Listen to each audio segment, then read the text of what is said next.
기도 시간입니다. 9절입니다. 슬기 있는 자들이 대답하여 가로되 우리와 너희의 쓰기에 다 부족할까 하노니 차라리 파는 자들에게 가서 너희의 쓸 것을 사라.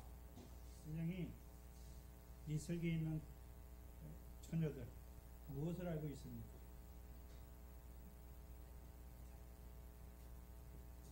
기름이 없는 미련한 처녀들에게 자기들이 기름이 줄 수 없는 것을, 나눠줄 수 없는 것을 알고 있지.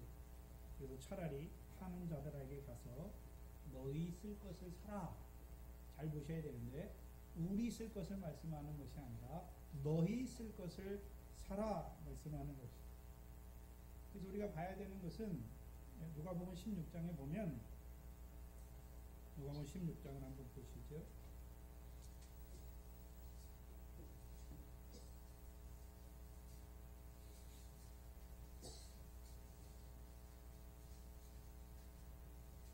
16장 23절 이하에 보시면 22절부터 보시죠. 22절부터 보시면 이에 그 거지가 죽어 천사들에게 받들려 아브라함의 품에 들어가고 부자도 죽어 장사되며 저가 음부에서 고통 중에 눈을 들어 멀리 아브라함과 그 품에 있는 나사로를 보고 불러 가로되 아버지 아브라함이여 나를 긍휼히 여기사 나사로를 보내어 그 손가락 끝에 물을 찍어 내 혀를 서늘하게 하소서. 내가 이 불꽃 가운데 고민하나이다. 25절에 아브라함이 가로되 이에 부자에게 말하죠. 너는 살았을 때에 무엇을 받았습니까? 네가 좋은 것, 네 좋은 것을 받았고 나사로는 무엇을 받았습니까? 고난을 받았으니 이것을 기억하라. 그러면 나사로의 삶, 거지 나사로의 삶이 아니라 나사로라 이름한 거지의 삶은 이 땅에서 무엇을 받기를 즐거워했습니까? 고난을 받았잖아요. 왜요?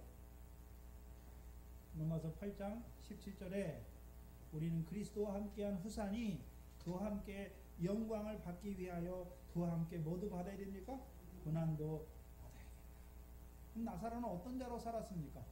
고난을 통해 이루시는 영광을 바라보고 그 고난을 받는 자로, 기뻐하는 자로 살았던 것이고, 이 부자는 어떤 자로 살았습니까? 자기의 좋아하는 것. 그럼 부자가 좋아하는 게 무엇이었습니까? 연락이죠, 연락. 네?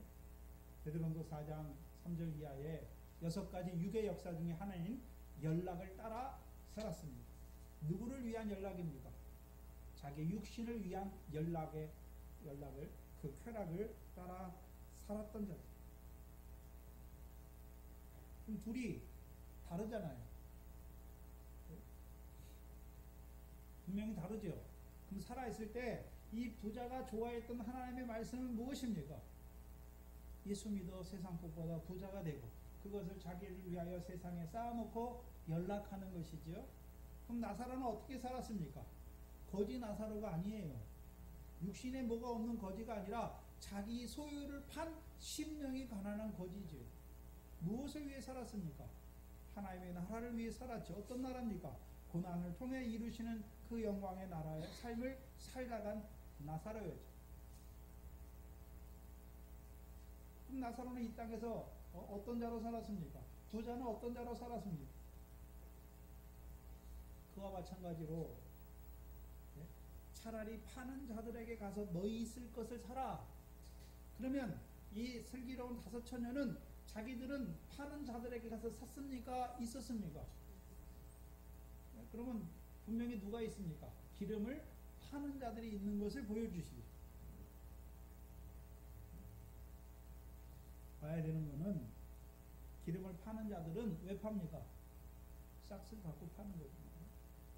근데 중요한 것은 기름을 파는 자들은 여기 신랑을 맞으러 나오라 할 때 여기에 나와 있습니까? 안 나와 있습니까? 안 나와 있습니다. 뭐하고 똑같냐면 마태복음 2장에 보시면 예수님께서 이 땅에 초림하실 때와 똑같지요. 마태복음 2장 1절 이하에 보면 여러분이 잘 아는 동방 박사가 이스라엘의 왕으로 나신 이가 누구냐 하고 예루살렘에 왔지요. 3절에 헤롯 왕과 온 예루살렘이 듣고 소동했지요. 그래서 왕이 4절에 왕이 그 헤롯 왕이 모든 대제사장과 백성의 서기관들을 모아 그리스도가 어디서 나겠느냐 모르니. 그럼 헤롯도 뭘 알고 있습니까? 그리스도가 왕으로 오신다는 걸 알고 있잖아요. 5절에 가로되 유대 베들레헴이오니 이는 선지자로 이렇게 기록한 바 유대 땅 베들레헴아 너는 유대 고을 중에 가장 작지 아니하도다. 내게서 한 다스리는 자가 나와서 내 백성 이스라엘의 목자가 되리라 하였습니다. 그러면 대제사장과 서기관들이 알고 있잖아요. 어디서 오실 것을 알고 있지요. 알고 있는데 베들레헴에 갑니까 안 갑니까? 안 가잖아요. 알고는 있어요. 가르쳐 주잖아요, 헤롯에게. 근데 가지 않습니다. 왜 가지 않습니까? 유대인의 왕으로 오신 그가 자기와 무슨 상관이 있는 줄 알지 못하는 것이죠. 인자가 다시 오실 때에도 똑같아요. 파는 자들은 또 다시 오시는 신랑이 자기와 무슨 상관이 있는 줄 알지 못해요. 근데 뭐라고 말을 하겠습니까? 주께서 다시 오신다 말은 하는 것이죠. 근데 신랑을 맞으러 나가지는 않는 자들이죠. 파는 자들은 싹군을 말하는 거예요. 싹군. 네, 여러분 이들도 뭘 말합니까? 예수의 재림에 대해서 말씀하세요. 그런데 이들이 바라보는 재림은 무슨 재림이겠습니까? 네? 마지막 부활이죠. 마지막 부활. 첫째 부활이 아니라 마지막 부활을 말하는 자들이죠. 큰 환난을 통해서 승격케 하시는 그 신랑을 알지 못하는 자죠. 그리스도의 강림을 알지 못하는 자들. 마지막 강림, 그 마지막 부활만 바라보는 자들. 근데 중요한 것은 이들도 누굽니까? 파는 자들도 기름을 팔자는 말씀을 나눠주는 종들인데 분명히 이사야 55장 1절 이하에 하나님의 말씀을 돈 주고 사 먹습니까? 값 없이 먹고 마십니까? 이들은 파는 자가 됐잖아요. 제자들에게 예수님께서 제자들을 세우실 때 제자들에게는요 거저 받았으니 뭐하라 했습니까? 거저 주는 것이죠. 그럼 이 슬기로운 5 처녀는 누구에게 돈 주고 산 게 아니잖아요. 그들의 쓸 것, 슬기로운 5 처녀가 쓸 것은 자기들이 처음부터 나온 것이 아니잖아요. 나눠주는 자에게 받은 것이죠. 때를 따라 양식을 나눠주는 자들을 통해서 받은 것이죠.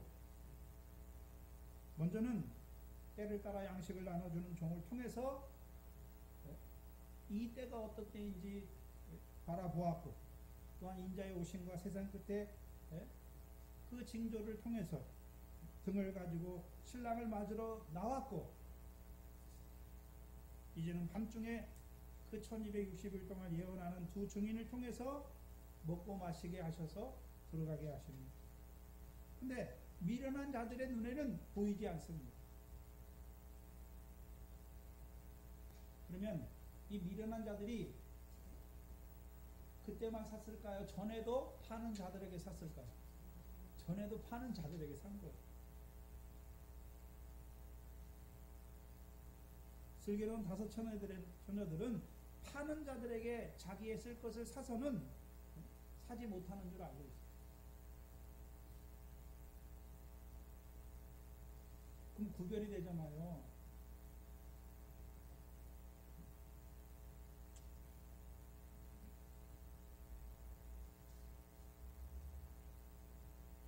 그럼 저와 여러분도 분별을 해야죠. 파는 자들이 누군지, 거저 나눠주는 자가 누구인지 분별을 해야 되는. 10절에 보시면 저희가 사러 간 동안에 신랑이 오므로 예비하였던 자들은 함께 혼인잔치에 들어가고 문은 닫혔다. 그럼 한번 만약이라는 것을 한번 넣어서 생각해 보면 저희가 미련한 5 처녀가 빨리 가서 파는 자들에게 사왔다면 신랑이 오기 전에 딱 사가지고 딱 왔다면 들어갈 수 있습니까? 들어갈 수 있습니까?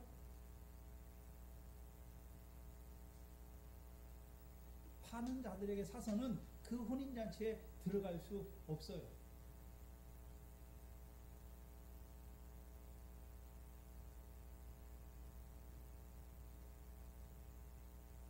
그렇다면 이 미련한 자들에게는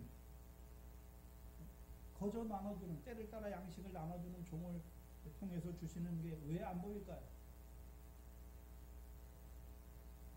평상시에 때를 따라 양식을 나눠주는 종들을 통해서 주시는 말씀을 깨닫지 못하는 것입니다. 그럼 평상시 이들은 누구에게 들었겠습니까? 파는 자들에게. 그럼 파는 자들은, 여러분, 파는 자는 뭘 말씀할까요? 다 주께서 오신다고 말해요. 재림을 말해요. 근데요, 첫째 부활에 대해서는 말씀해 주지 않습니다. 그러면 파는 자들은 기름을 파는 자들인데 뭐 때문에 팔고 있습니까? 싹스를 위해서 팔잖아요. 그러면 목회자들이 뭐 다 돈을 위해서 목회합니까? 아니죠. 목회 성공, 큰 교회, 예수의 오심을 말해요. 근데 뭘 말합니까? 휴거를 말해요. 무천년을 말해요. 마지막 부활만 말하는 거죠. 이들의 파는 자들의 교훈을 받으면 하늘의 것을 팔아서 땅에 있는 것을 쌓는 자들이 돼요. 근데 거저주는 자들의 양식, 때를 따라 양식을 거저 나눠주는 자들의 교훈을 들으면 이 땅에서 자기의 소유를 팔아 하늘에 쌓는 자가 되는 것이죠. 또한 이 마지막 환난 때 무엇을 파는 자가 되는 것입니까? 자기의 목숨을 주를 위해서 파는 자가 되는 것이죠. 왜 팝니까? 죽으려고 파는 게 아니에요. 주를 위하여 목숨을 잃는 자는 다시 찾기 위해서 파는 거예요. 저와 여러분의 참된 생명이 무엇입니까? 육신으로 살아간 날 동안에 그 무엇이 저와 여러분에게 참된 생명이 아니지요. 디모데서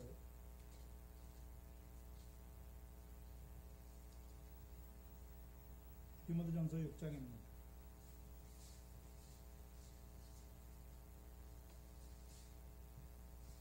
18절 19절을 보시면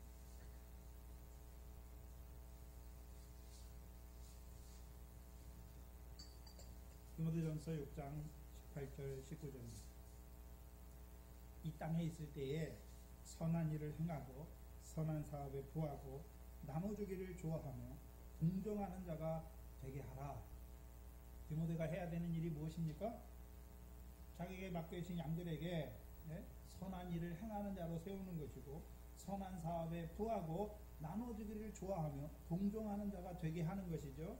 왜 그렇게 해야 됩니까? 이것이 이 땅에서가 아니라 장래에 자기를 위하여 좋은 터를 쌓아 참된 생명을 취하는 것이기 때문에, 이 땅에서 사는 우리의 생명이 참된 생명이라면 이 땅에서 육신을 위해 살아야죠.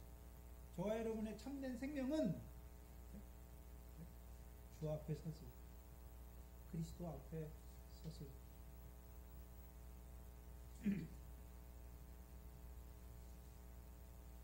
저와 여러분이 꿈을 꾸잖아요. 꿈꿀 때는 그것이 참인 것 같다가 깨면 어떻습니까? 네? 헛되죠. 저와 여러분이 이 땅에 사는 것이 지금은 참인 것 같아요. 그러나 주 앞에 딱 섰을 때, 그 영원한 세계에 들어갔을 때 이 땅의 삶은 마치 꿈과 같아요. 네? 그럼 저와 여러분이 어떤 것이 참된 생명입니까? 저와 영원히 사는 그 생명이 참된 생명이죠. 잠깐 우리를 왜 육신집에 이 땅에 보내셨습니까? 그 영원한 생명을 예비하게 하시려, 그 참된 생명을 예비하게 하시기 위해서 이 땅에 살게 하신 것입니다. 그래서 파는 자들은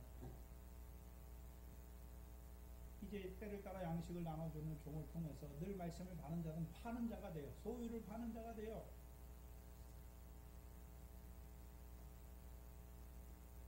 근데 싹스를 위하여 파는 자들은 오히려 하늘의 것을 팔아 이 땅에 쌓는 자가 되는 것입니다. 그들이 이제 신랑이들과 맞으러 나오는 그 음성을 통해 마지막 자기의 목숨도 파는 자가 되는 것입니다. 주를 위하여 잃는 자가 되는 것입니다. 그럼 저희가 사러 갔잖아. 그럼 사러 가서 살아가서 신랑이 오기 전에 빨리 살아오는 이 살아간 동안에는 시간적 갭을 말하는 게 아니에요. 시간적 그 갭을 말하는 것이 아니라 믿음의 갭을 말하는 거예요.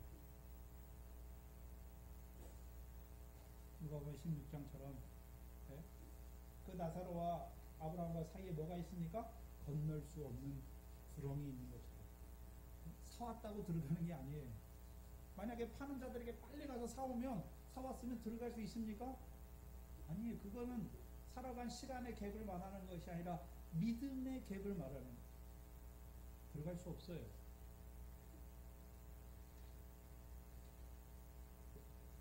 10절에 저희가 살아간 동안에 신랑이 오므로 예비하였던 자들은 함께 혼인잔치에 들어가죠. 한번 생각해 봐야 되는 것은 왜 하필 미련한 자들이 살아가는 동안에 신랑이 오십니까? 살아가기 전에 오시면 안 됩니까? 불이 꺼지기 전에 오시면 안 됩니까? 그들이 사고 온 다음에, 살아갔다 온 다음에, 사고 온 다음에 주께서 오시면, 신랑께서 오시면 안 되는 것입니까? 그러면 미련한 자들도 다 혼인잔치에 들어가면 좋지 않겠습니까? 오전 시간에 말씀드린 것처럼 애굽에서 나왔어요.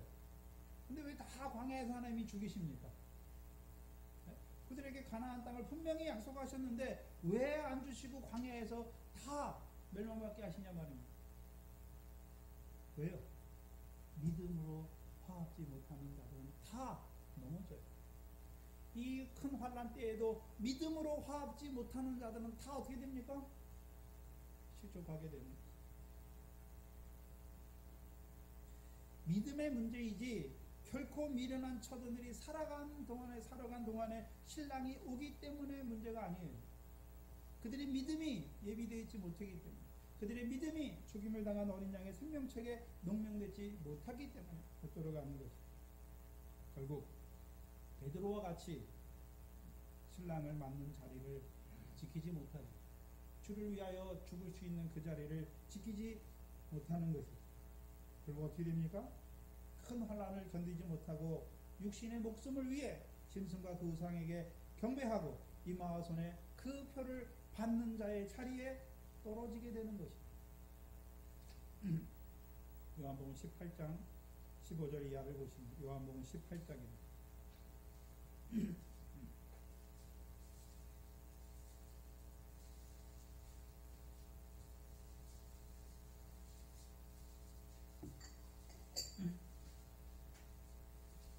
요한복음 18장 15절 이하는 예수님께서 이제 잡히셔서 베드로장의 집에 들어가시지요. 두 제자가 나옵니다. 시몬 베드로와 사도 요한이지요. 15절 이하에 시몬 베드로와 또 다른 제자 하나가 예수를 따르니 분명히 예수를 따라갔잖아요. 예수님께서 어디로 가십니까? 죽으러 가시는 그 길을 따라가고 있어요. 그러니까 등을 가졌잖아요. 이 두 제자는 주를 위하여 죽는 것이 무엇인지 알고 인자가 자기 영광으로 오실 때 따로 높은 산의 영광도 본 자들이잖아요. 그런데 시몬 베드로와 또 다른 제자가 하나가 누구를 따르고 있습니까? 예수님께서 예수를 따르고 있잖아요. 그럼 예수님을 따르는 그 길이 무슨 길입니까? 고난받고 죽임을 당하고 제3일에 살아나는 그 길을 따라가요. 예수와 함께 이 제자는 대제사장과 아는 사람이라. 여기서 말하는 대제사장과 안다는 것은 그 당시에 육적인 대제사장과 아는 것을 말하는 것이 아니라 예수 그리스도께서 자기의 대제사장임을 아는 자예요. 집에 뜰에 들어가고 베드로는 문 밖에 서 있잖아요. 그렇죠? 그럼 베드로는 등을 가지고 있는데 문 밖에 있는 것이죠. 대제사장과 아는 그 다른 제자가 나가서 문 지키는 여자에게 말하여 베드로를 데리고 들어왔더니 베드로를 데리고 들어오게 하잖아요. 사도 요한이 하는 일이 뭡니까? 계집 여종을 시켜서 베드로를 데리고 들어오게 하잖아요. 근데 17절에 문 지키는 여종이 베드로에게 말하되 너도 이 사람의 제자 중 하나가 아니냐? 그럼 베드로가 이때 나도 맞다 라고 하면 어떻게 됩니까? 예수와 함께 섰는 거예요. 요한처럼. 근데 뭐라고 합니까? 그가 말하되 나는 아니라 부인하는 거예요. 왜요? 기름을 가지지 못하는 자들은 내가 죽을지언정 주를 부인하지 않겠다고 했지만 부인하게 되는 거죠. 이게 등불이 꺼지는 거예요. 때에 추운 고로 종과 하석들이 숯불을 피우고 서서 쬐니 베드로도 함께 서서 깨달아. 베드로는 뭘로 봤습니까? 불법의 성함으로 사람이 식어지잖아요. 그 어둠의 권세, 대제사장과 그 백성의 서기관들이 예수를 잡아서 죽이려는 걸로 본 거예요. 뭘로 못 봤습니까? 하나님께서 그들을 그 어둠의 권세를 통하여 예수를 우리의 죄를 위하여 십자가에 못 박게 하고 죽임당하게 하고 부활하게 하셔서 부활의 첫 열매가 되게 하시는 역사를 보지 못하는 것이. 19절에 대제사장이 예수에게 그의 제자들과 그의 교훈에 대하여 물으니, 그러면 예수님께서 교훈에 대해서 말씀하실 때 누구는 함께 있습니까? 요한은 함께 있어요.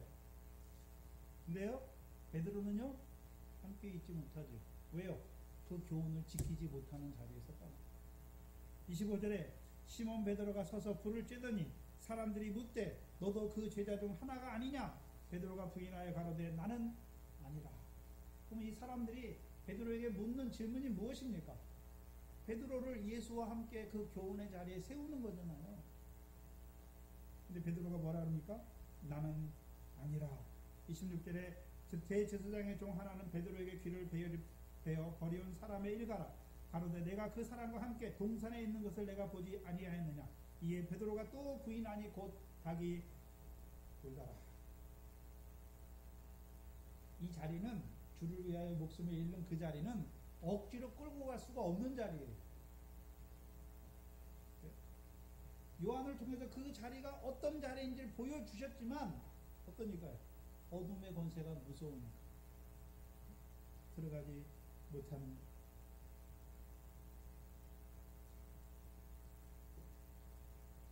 분명히 큰 환난 때에도 등을 가지고 있지만 그 어둠의 권세를 두려워해요. 그래서 육신 목숨을 살기 위해서 짐승과 우상에게 경배하는 거죠. 이마와손에 그 표를 받는 것이죠. 왜요? 평상시에 육신 목숨을 앞세워 살았단 말이죠. 예?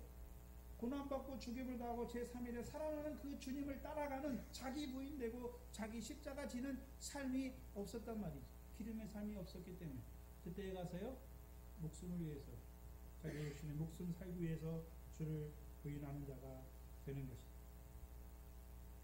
예비하였던 자들은 함께 혼인잔치에 들어가고 문은 닫힌지라. 예비하였던 자들은 어떻게 예비하였습니까? 먼저 때를 따라 양식을 나눠주는 종을 통해서 주시는 말씀을 그 종의 말씀으로 받는 것이 아니라 주께서 내게 하신 말씀으로 받아서 자라났지요.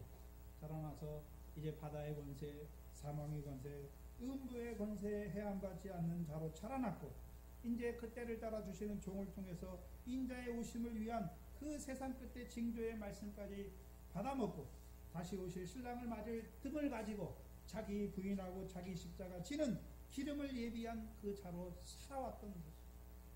그게 예비하는 것이죠. 그래서 예비할 자들은 함께 혼인잔치에 들어가죠. 우리말 성경에는 그 슬기로운 처녀들이 함께 들어간 것으로 해석할 수도 있어요. 근데 원어 성경과 영어에서는 누구와 함께? with him, 그와 함께, 신랑과 함께 들어가는 거예요. 신랑과 함께. 그래서 신부들이 자기들이 알아서 자기들이 모여서 가는 게 아니라 신랑이 그 신부들 하나하나와 함께 하여 들어가게 하십니다.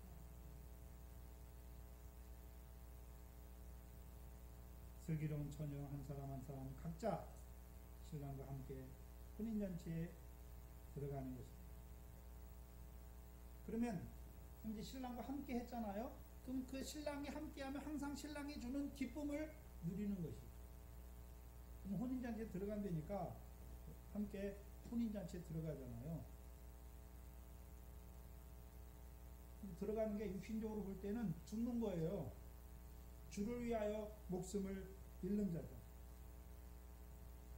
이때는 첫 상넘어 환난 때의 한 때와 두 때 반때인데, 짐승이 바다에서 올라온 그 짐승이 큰 권세로 일하는 때, 그 어둠의 권세로 역사하죠.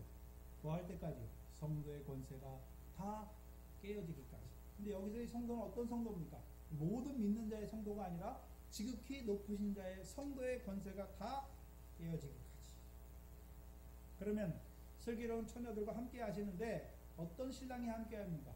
그들을 순교케 하시는 신랑이 함께 하죠. 순교할 때 억지로 끌려가서 순교하는 것도 아니고요. 맞아서 막 아픈데 괴로워서 죽기 싫은데 죽는 게 아니에요. 계시록 2장 17절이죠.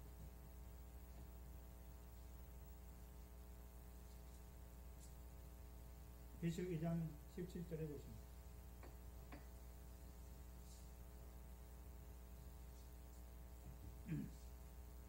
귀 있는 자는 성령이 교회들에게 하시는 말씀을 들을지어다.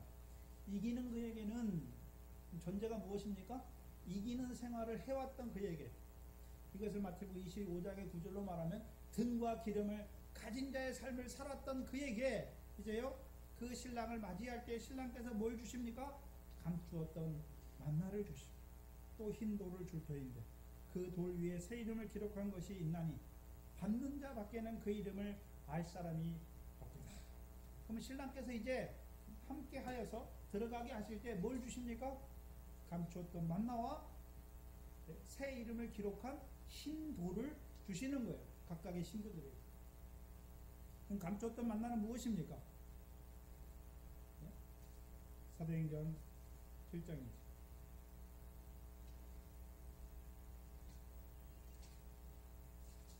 스데반의 순교를 보면 알 수 있는데, 사도행전 7장에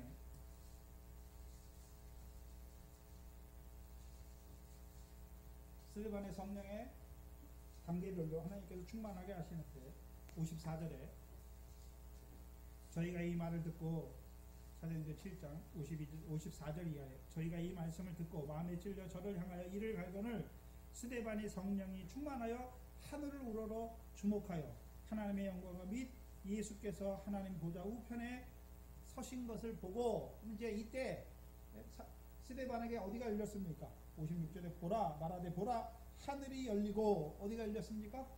하늘이 열렸죠. 감추었던 만나를 통해서 어디를 열어주십니까? 순교할 때 하늘을 열어주시는 거예요. 그럼 거기에 누가 있습니까? 인자가 하나님 우편에 원래 앉아 있잖아요. 우리가 주기도문을 볼 때 하나님 보좌 우편에 앉아 계시잖아요. 근데 왜 서 계십니까? 신랑 신부를 맞는 거예요. 뭐를 통해서요? 감추었던 만나를 통해서. 하늘을 열어서 하나님의 영광과 예수께서 하나님 보좌 우편에 서신 것을 보여주는 것, 이것이 감추었던 만나. 이 감추었던 만나를 받아 먹어야 어떤 자가 됩니까? 죽을 때 자기를 치는 자들을 향해서 하나님 저것들 원수를 갚아달라는 것이 아니라 저희를 용서하여 주시옵소서 기도하는 자가 됩니다. 그리고요, 자기의 영혼을 이쁘신 주께 부탁하는 거죠. 내 영혼을 주께 부탁하라. 예수님이 걸어갔던 십자가에서 했던 그 말씀을 그대로 스데반도 하게 되는 거예요. 만약에 순교자들이 악한 자의 권세에 맞아서 죽을 때 막 억울해가지고, 그럼 기도가 나오겠습니까? 그럼 스데반과 예수님의 기도가 나오겠습니까? 자기를 향하여 멸시하고 조롱하는 그들을 향해서 아버지여 저희를 사하여 주시옵소서, 자기의 하는 것을 알지 못하는 스데반처럼 저희를 용서하여 주시옵소서, 이런 기도가 안 나와요. 뭘 먹었기 때문에요? 감추었던 만나를 주시는 거예요. 그때 신랑이 함께해서 그 신부들에게 죽을 때 감추었던 만나를 주셔서 하늘이 열리게 해서 하나님의 영광을 보게 하시고, 인자가 하나님 보좌 우편에 서신 것을 보게 하십니다. 그 순교의 고통을 이기게 하시는 거예요. 그래서 천사와 같이 죽게 하십니다.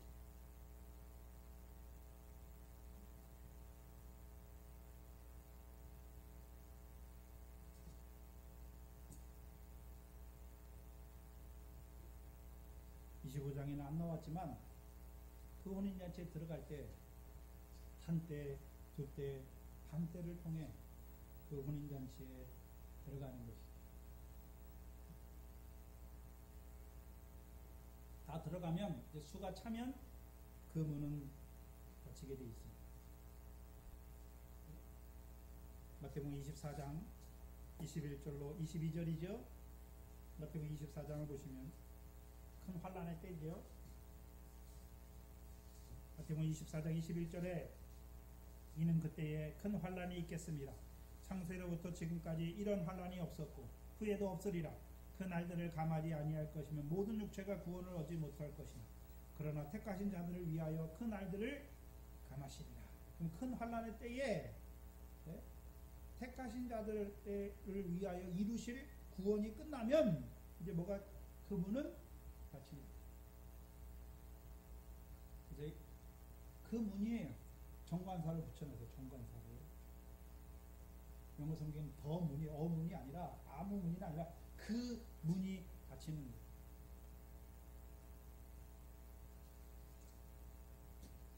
시편 24편을 봐야지. 시편 24편을 보시면 성경에 문들이 나와요. 문들이. 근데 누가 들어가시는 문들이 나옵니까? 24편 7절 이하에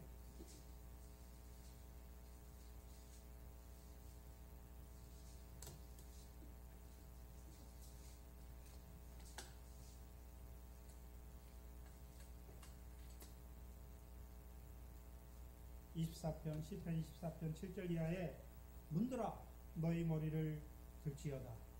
근데 이 문들은 그냥 우리 육신의 눈으로 보이는 문들이 아니라 그 다음에 뭐라 합니까? 영원한 문들아 들릴지어다. 누가 들어가십니까? 영광의 왕이 들어가십니다. 영광의 왕이 누시뇨? 강하고 능한 여호와시요 전쟁에 능한 여호와시로다. 문들아 너희 머리를 들지어다. 영원한 문들아 들릴지어다.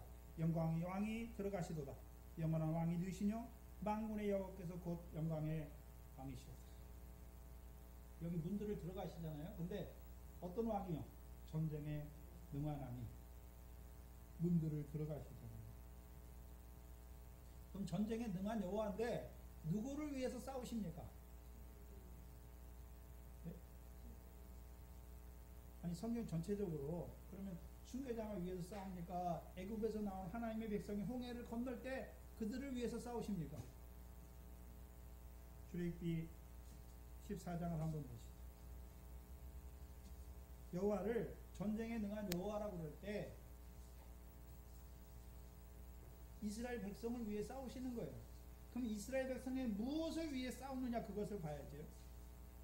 출애굽기 14장 13절 14절에 홍해를 건너는 기사를 우리에게 보여주시는데 출애굽기 14장 13절 14절에 모세가 백성에게 이르되 너희는 두려워 말고 가만히 서서 여호와께서 오늘날 너희를 위하여 행하시는 구원을 보라. 너희가 오늘 본 애굽 사람을 또 다시는 영원히 보지 못하리라. 여호와께서 너희를 위하여 싸우시리니 너희는 가만히 있을지어다. 그럼 여호와께서 싸우시는데 이스라엘의 무엇을 위해 싸우십니까? 구원을 위해 싸우시는 거예요. 구원을 위해서 싸우시잖아요. 그럼 누가 문에 들어갑니까? 구원을 얻은 자들이 문에 들어가는 거죠. 그래서 이 문은 무슨 문입니까? 구원의 문이에요.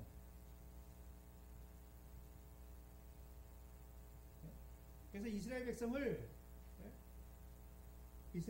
다른 의미로 여호와의 군대잖아요. 그럼 싸워야 되잖아요. 누가 싸웁니까? 대적과 싸우잖아요. 홍해를 건널 때는 바로 애국 군대와 싸워야 되잖아요. 근데 이스라엘 백성이 싸우는 게 아니잖아요. 누가요? 전쟁에 능한 여호와께서 이스라엘을 위하여 싸우셔서 그 대적의 손에서 이스라엘을 구원하시는 거죠. 그러면 그 구원을 받은 자는 이제 그 문을, 구원의 문을 통과하는 거예요. 사사시대 싸움은 무엇입니까? 사사를 세우셔서 구원하시는 거죠. 이스라엘 백성의 구원이죠. 무슨 구원입니까? 밀과 보리의 구원이죠. 그럼 영광의 양이 오늘도 하시는 일이 무엇입니까? 자기 백성을 위하여 그들의 구원을 위하여 싸우셔서 영광의 왕만 들어가시는 것이 아니라 왕을 통하여 그 구원을 믿음으로 얻는 자들이 그 구원의 문을 통과하는 거예요.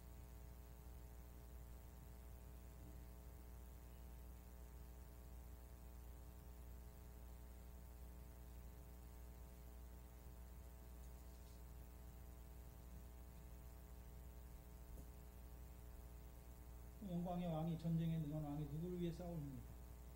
이스라엘 백성의 구원을 위해서. 근데 그 구원을 통해서 영광스럽게 하시는 거죠. 이스라엘 백성. 그래서 애굽에서의 구원, 광야에서의 구원, 가나안 땅에서의 그 사사시대의 구원, 왕을 통하셔서 이루시는 구원. 그럼 오늘 마지막 문, 그 슬기로운 다섯 처녀에게 허락된 문은 무엇입니까? 다니엘 선지자를 통해서 열왕의 시대에 이루시는 구원이죠. 지극히 높은 성도들을 위한 구원의 문에 들어가게 하십니다. 다니엘을 통해서 하나님께서 내 짐승의 시대를 보여주시잖아요. 근데 그 열왕의 시대에 누가 그 열왕들에게 나라와 권세와 능력과 모든 걸 주셨습니까? 하늘에 하나님께서 주셨잖아요. 그래서 그 열왕의 시대에 다니엘서 2장 44절에 열왕의 시대에 하나님이 하시는 일이 무엇입니까? 한 나라를 세우시잖아요. 어떤 나라입니까? 네? 어떤 나라입니까? 핍박을 통해서 이루시는, 핍박을 받는 자는 복이 있나니 천국이 너희 것이야 하는 마지막에 8번째 복의 말씀, 그 천년왕국의 하나님의 백성을 세우시는 것이죠. 그 마지막 구원의 문은, 이 문은 그 슬기로운 다섯 처녀들이 신랑과 함께 들어가는 문은 무슨 문입니까? 구원의 문인데 어떤 구원입니까? 첫째 부활의 영광의 구원이죠.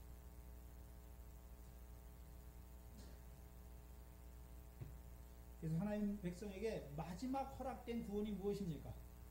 첫째 부활의 영광의 구원. 일곱째 날이죠. 근데 하나님 백성이 다 일곱째 날 안식일까지 잘하는 게 아니죠. 어떤 사람은 넷째 날에, 어떤 사람은 다섯째 날에, 어떤 사람은 여섯째 날까지 왔지만 일곱째 날에 들어가지 못하고 그 가운데 살다가 가는 자들도 있습니다.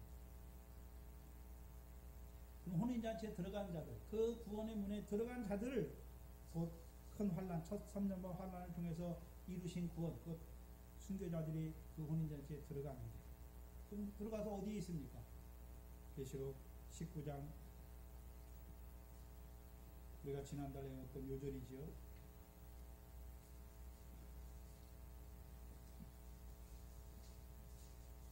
(19장) 7절이죠. 7절 이하죠. 7절로 9절입니다. 그럼 혼인잔치에 들어간 그 슬기로운 다섯 처녀가 육신은 죽었잖아요. 순교했으니까. 그럼 그 영혼이 어디 있습니까? 아까 우리가 봤던 계시록 몇 장이죠? 7장에 흰옷을 입은 자리에 서 있는 것, 흰옷을 입은 자로 서 있는 것이고, 계시록 19장에서는요 우리가 즐거워하고, 19장 7절 이하에 우리가 즐거워하고 크게 기뻐하여 그에게 영광을 돌리세. 어린 양의 혼인 기약이 이르렀고 그 아내가 예비되었습니다. 예비되었잖아요. 기약이 이르렀어요. 혼인할 날이 이르렀단 말이죠. 아직 혼인잔치가 시작된 건 아니죠. 혼인할 기약이 이르렀어요. 또한 그 첫째 부활에 참여한 14만 4천과 순교자들이 다 찼잖아요. 예비되었죠. 그들에게 허락하사 빛나고 깨끗한 세마포를 입게 하셨다. 9절에 천사가 내게 말하기를 기록하라.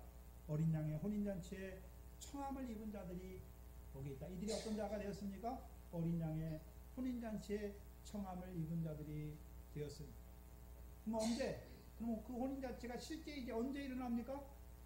그리스도로 더불어 살아서 천년 동안 왕노릇, 제사장 노릇 하게 됩니다.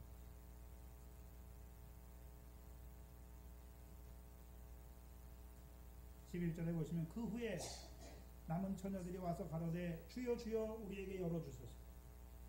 남은 자들은 마태복음 24장에 버려둠을 당한 자들이죠. 밭에 일하는 자들 중에 버려둠을 당하고 매를 가는 자들 중에 버려둠을 당하는 자리 있는 것이죠. 그럼 버려둠을 당한 자들은 죽지 않았어요. 큰 환난 가운데 육신은 살아있지요. 왜요? 짐승과 우상에게 경배하였고 이마와 손에 그 표를 받지 아니함으로 살았어요. 그러면 이 미련한 다섯 처녀는 살았으면 그걸 좋아해야 될 것 같은데, 그렇죠? 근데 그걸 좋아하는 게 아니잖아요. 육신 목숨은 살았는데 분명히 뭘 알고 있습니까? 그때가 뭐 할 수 있었던 때라는 걸 알고 있습니까? 계명을 지키다가 순교해야 됐었는데 순교하지 못한 것이. 우리가 일제 신사참배 때 목사 장로들이 다 알잖아요. 이 신사참배가 계명 1계명 2계명을 범하는 것을 다 알았잖아요. 근데 왜 다 합니까?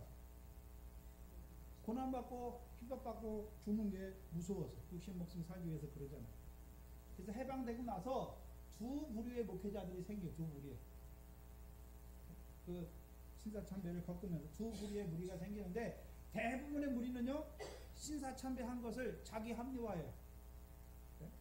우리도 밖에서 신사참배하면서 교회를 지켰다. 자기들의 죄를 인정하지 않지. 근데 소수지만 신사참배했지만 그거 끝나고 나서 그 일제로 역사하던 어둠의 권세가 끝나고 나서 그걸 깨달은 자들이 목사들이 있어요. 네? 그때가 하나님이 한국교회에 순교케 하시는 시험의 때였구나. 지나간 다음에 깨달은 자들이 있지요. 그래서 전도사님을 통해서 한 목사님의 예화를 우리에게 들려주셨죠. 자기도 그게 아닌 줄 알고 시골에서 목회하는 목사님입니다. 경찰서까지 갔어요. 신사참배 안 하니까 때리잖아요. 때리는 거 다 받았어요. 근데요, 마누라가 아이들 데리고 와서 당신 신사참배 안 하니까 애들 학교도 못 오게 하고, 우리 교회에서 사례 나오는 것도 다 끊어서 우리는 뭐 먹고 사냐고. 총회장, 노회장 다 하는데 왜 당신 같으면 쪼무레기 목사 누가 알아준다고 그거 신앙시키고 그거 있으면 무슨 부귀영화를 보겠다고 거기에 그렇게 하고 있어서 우리까지 못 살게 하냐고. 그 말 듣고 나왔어요. 근데 그 환란이 끝나고 나서 해방되고 나서 그때가 무슨 때였는지 보니까 무슨 기도합니까? 하나님, 내가 왜 그때 주를 왜 순교를 못했어? 다시 한번 나를 순교케 해달라고 기도했더니 하나님이 무슨 음성 들려주셨다 그랬습니까? 네 피는 더러워서 못 받겠다. 그래서 자기가 얼마나 그것이 억울하든지 그래서 간증했다고.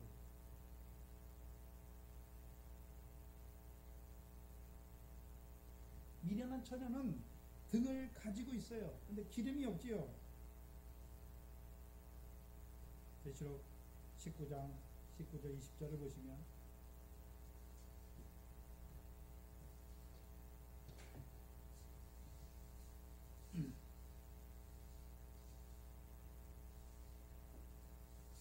(19장 19절로 20절을 보시면 또 내가 보매 그 짐승과 땅의 임금들과 그 군대들이 모여 그 말 탄 자와 그의 군대로 더불어 전쟁을 일으키다가 짐승이 잡히고, 여기서는 바다에서 올라온 짐승이 잡히는 것이고, 그 앞에 이적을 행하던 거짓 선지자들도 함께 잡혔으니 이는 짐승의 표를 받고 그의 우상에게 경배하던 자들을 이적으로 미혹하던 자들이다. 그러면 그 미련한 다섯 처녀도 어디에 떨어졌습니까? 이적으로 미혹하던 자들의 미혹에 떨어졌지요. 근데 문제는 그 큰 환란이 끝나고 이제 뭐가 시작됩니까? 후 3년만 환란이 시작되잖아요. 그러면 첫 3년만 환란 때는 누구의 나라입니까? 짐승의 나라잖아요. 짐승. 하나님이 짐승에게 권세를 줬으니까. 그러나 첫 3년만 환란이 끝나면 하나님 뭐를 시작하십니까? 그 짐승의 나라를 하나님이 심판하시죠. 계시록 11장 15절입니다.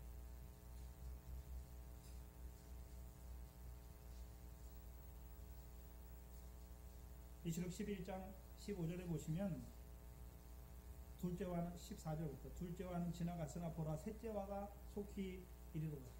둘째와는 무엇입니까? 첫 3년만 환란이죠. 근데 누구에게 둘째화입니까?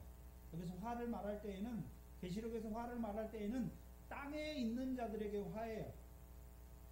그럼 첫 3년만 환란이 순교자들에게는 화입니까? 복입니까? 복이고, 땅의 육신의 목숨을 위하여 땅에 살아있는 그들에게는 그때가 무엇입니까? 그게 화예요. 화.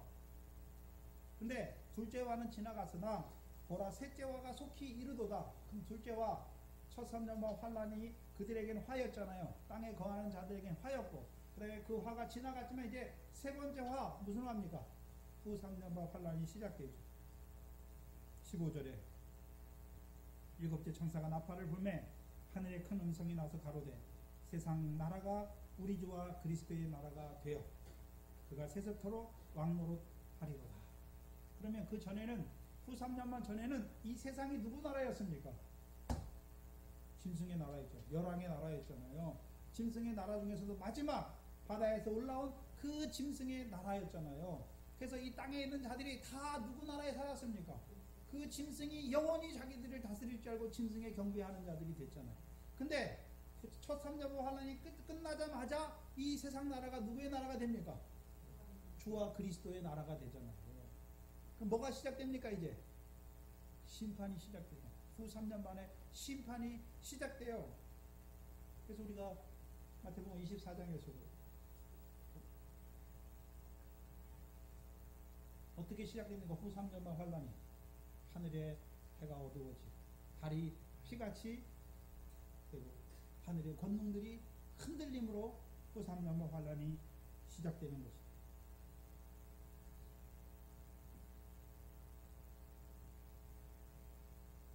그래서 큰 환란 때 이 세상이 그 짐승의 나라인 줄 알고 짐승의 권세에 굴복했어요. 그러나 큰 환란이 끝난 동시에 후 3년 환란이 시작되면서 계시록 6장 12절 이하에 보시면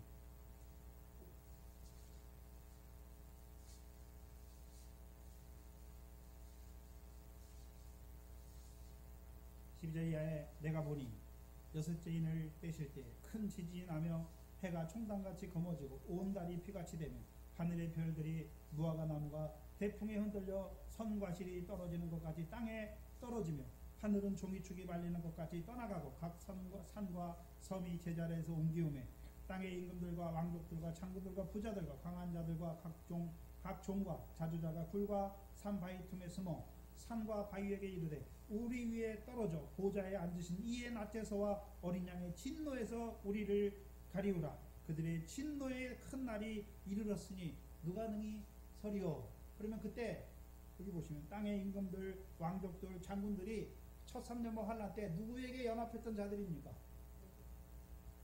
큰 권세로 역사했던 그 짐승의 나라에 함께했던 자들이 이제 후 3년만 환란이 시작되니까 누구의 진노가 시작됩니까? 하나님과 어린 양의 진노가 시작되잖아요. 그럼 누가 다스리고 있습니까? 어린 양의 진노로 그 후 3년 환란 때를 때리시는 것이죠. 그럼 이것을 본 미련한 다섯 처녀잖아요. 다섯 처녀가 봤잖아요. 뭘 봤습니까? 짐승의 나라가 아니라 하나님이 잠깐 짐승에게 권세를 주어서 성도의 권세가 깨어지게 하셨던 나라고, 이제 그게 끝나니까 어린 양의 그 보좌에서 어린 양이 진노로 땅에 있는 자들을 때리시는 걸 볼 때 나라가, 그리스도의 나라가, 세상 나라가 그리스도께서 다스리는 걸 알고 있죠. 다니엘과 세 친구가 보는 것이 무엇입니까? 열왕의 첫 번째 왕 바벨론 왕 그 느부갓네살이 다스려요. 근데 그가 권세가 있는 것이 아니라 그에게 권세와 능력과 영광을 주신 하나님 앞에 서는 거예요. 만약에 그 다니엘 느부갓네살 왕의 다스린 권세 아래 있었으면 느부갓네살 왕이 절하라 하면 해야 돼요. 근데 다니엘과 세 친구는 느부갓네살 왕이 다스립니까? 하나님이 권세를 주어서 그의 때에 다스리게 하신 것입니다. 다스리게 하셨죠. 왜요? 그 열왕의 때에 지극히 높으신 자의 성도를 모으시는 거죠. 순교자들을 모으시는 거죠. 그걸 봤잖아요. 근데 이들은 언제 봅니까? 첫 3년반 환란이 끝난 후에 그것을 보게 되는 거예요.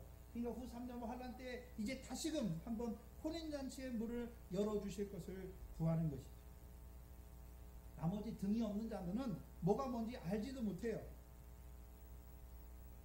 근데 등을 가졌던 미련한 처녀들은 이제 깨닫게 된 것이죠. 그 네 번째 바다에서 올라온 짐승이 능력이 있는 것이 아니라 하나님이 그 짐승의 시대 어둠의 권세를 허락하셔서 이루신 역사를 보게 되니까 다시 한번 그 문을 열어주시기를 구하는 것이죠. 근데 다시 열릴 수가 있습니까? 기차가 또 났어요. 근데 겉에 세워달라고 손을 흔드는 거나 똑같이. 고린도전서 9장 23절 이하에 운동장에서 다른질하는 자가 다 달아날지라도 오직 상을 얻는 자는 하나인 줄 너희가 알지 못하나. 그럼 상을 얻게 하시기 위해서 달리게 할 때 달려야지. 그게 다 끝난 다음에 달려봤자는 헛거예요.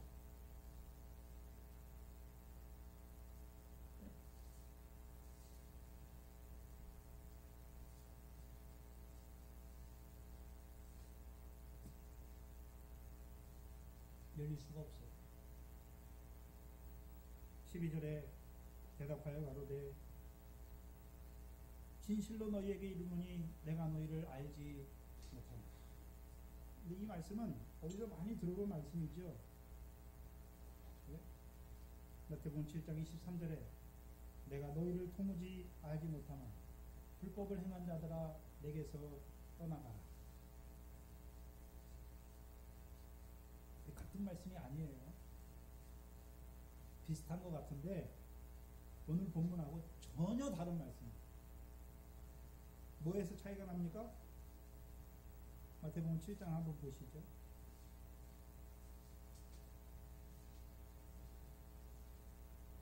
7장 23절에 그때에 내가 저희에게 밝히 말하되 내가 너희를 도무지 알지 못하는 불법을 행하는 자들아 내게서 떠나가라. 그럼 오늘 본문 25장 12절 내가 너희를 알지 못하노라. 차이가 세 가지예요. 세 가지죠. 첫 번째요 도무지, 두 번째는요 불법을, 세 번째는요 내게서 떠나가. 이게 없잖아요. 오늘 본문 주께서 미련한 자들, 등을 가진 미련한 다섯 처녀에게는 내가 너희를 도무지 알지 못하노니 불법을 행하는 자들아 내게서 떠나가라. 이 말씀이 없어요. 내가 너희를 알지 못한다. 여기서 알지 못한다는 것은 무엇으로 알지 못한다는 거예요? 혼인잔치에 참여하는 신부로 알지 못한다는 거예요. 그러면 알기는 안단 말이죠. 도무지 알지 못하는 것이 아니라 알기는 아는데 너희는 첫째 부활에 참여하는 신부의 믿음에 서지는 못하는 거예요. 그럼 그들도 아니까 첫째 부활에 참여하지 못한 자들은 어디에 떨어집니까? 마지막 부활이죠. 자기들이 행한 대로 백보자 심판에서 자기의 생명책을 따라서 자기의 행위대로 심판을 받는 거죠. 아는 거예요. 그런데 마태복음 7장 23절에 도무지 알지 못하는 자들, 불법을 행하는 자들 내게서 떠나가라 말씀하잖아요. 자, 우편강도 있잖아요. 우편강도. 내게서 떠나가라 하니까 내가 오늘 나와 함께 낙원에 있을 것을 말합니다. 상이 있어요. 미련한 다섯 처녀도 뭐가 있습니까? 상이 있어요. 근데요 뭐에는 알지 못합니까? 주께서 신부, 혼인잔치에는 알지 못해요. 신부로 서지 못해요. 그러나 그러면 그 미련한 다섯 처녀도 그때까지 주여 주여 하면서 따랐던 생활이 있잖아요. 또 등을 가지고 있잖아요. 뭐는 없었습니까? 기름이 없었지만, 영화롭게 하시는 역사는 없었지만 바다의 권세, 사망의 권세 이겼던 생활이 있잖아요. 그것대로 뭐를 받습니까? 상을 받는 거예요. 그게 다른 거예요. 13절에 그런데 뭐하고 있으라고요? 깨어있으라. 너희는 그날과 그 시를 알지 못한다. 그러면 결국 마태복음 25장 1절로 12절 말씀을 주신 이유가 무엇입니까? 깨어있어야 되는데 그냥 깨어있는다는 의미가 그냥 아무렇지도 않게 깨어있는 것을 말하는 것이 아니라 등을 가지고 기름을 예비하는 생활 가운데 있는 것이 깨어있는 것이죠.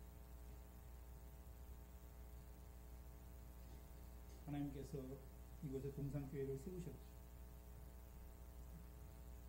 그러면 이 동산교회가 깨어있는다는 의미는 무엇입니까? 아무 일도 안 하고 그냥 말씀만 받고 깨어있는 것이 아니라 이제 이 교회에 주신 말씀을 통해서 시온에서 오시는 구원자로 말미암아 이방인의 충만한 수를 채우는 그 일을 하면서 깨어있는 거예요.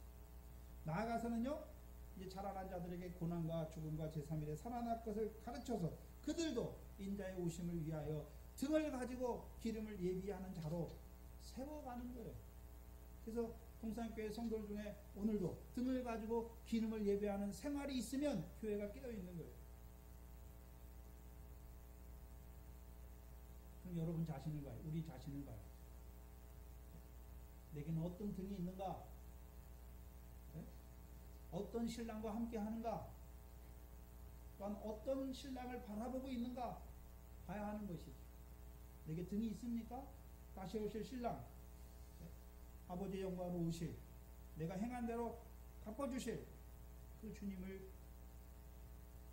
대한 예언의 말씀이 있습니까? 또한 그 말씀을 따라 기름을 예비하는 삶이 있습니까? 그게 깨어있는 거예요. 그 말씀을 받았는데 삶이 없다면 경건의 모양은 있으나 경건의 능력은 없는 자죠.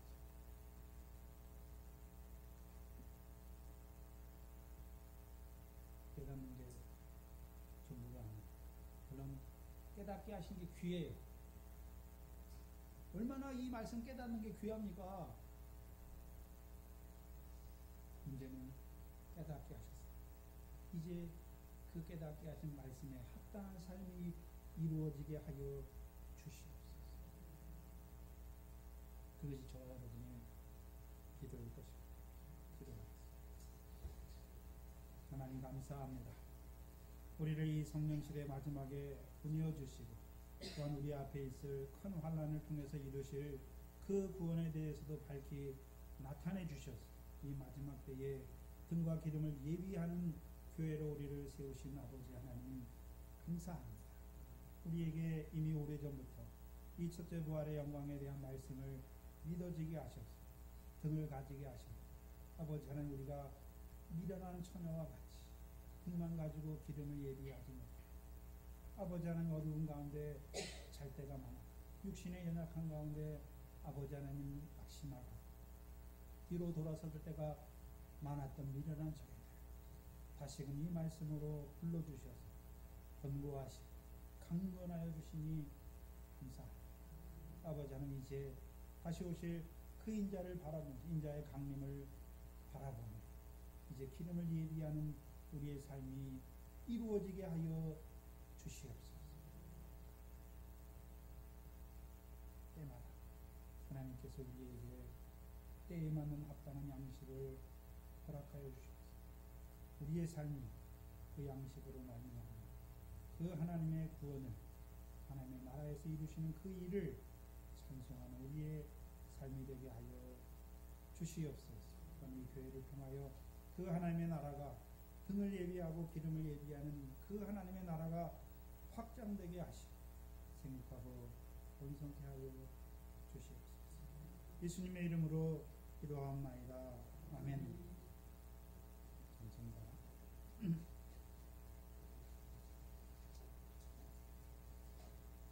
359장입니다.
가지고 기름을 예비하는 그 신랑을 맞으러 나간 삶이 무엇인지 보여주는 거예요.